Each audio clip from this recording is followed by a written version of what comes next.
પરખ શબ્દનો અર્થ આમ તો ખૂબ જ સરળ થાય, પરંતુ જો એનો ગૂઢ અર્થ સમજવો હોય તો એ એક જટિલ સમસ્યા છે. આપણે વ્યક્તિને કદાચ સહેલાઈથી ઓળખી લઈએ છીએ, પરંતુ વ્યક્તિત્વને કદાચ ક્યારેય જાણી શકતા નથી, જાણી શકાતું નથી. સુપ્રભાત. હું દમયંતી આજે આપની સમક્ષ મારા મનોભાવો અભિવ્યક્ત કરીશ.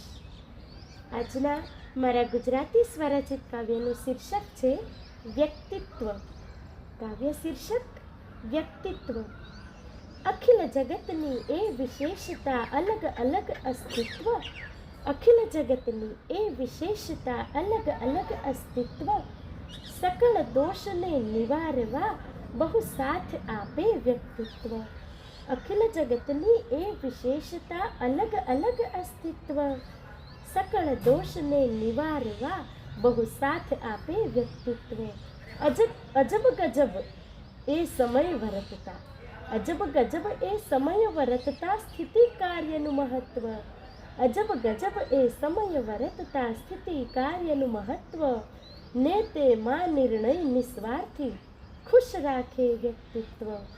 છે ઉજ્જળ ઉપવન મનનું જેમાં નથી પ્રેમ પરિતત્વ, છે ઉજ્જળ ઉપવન મનનું જેમાં નથી પ્રેમ પરિતત્વ, વિગતવતે સરશું કામની કારણ તેનું વ્યક્તિત્વ.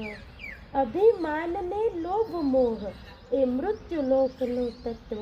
આ બાહ્ય ભાવ છે, છતાંય આંતરિક. અભિમાનને લોભ મોહ એ મૃત્યુલોકનું તત્વ, સતયુગને માણ્યો જ નથી જાણ્યું કળયુગ વ્યક્તિત્વ. અખિલ જગતની એ વિશેષતા અલગ અલગ અસ્તિત્વ, સકળ દોષને નિવારવા બહુ સાથ આપે વ્યક્તિત્વ. ધન્યવાદ.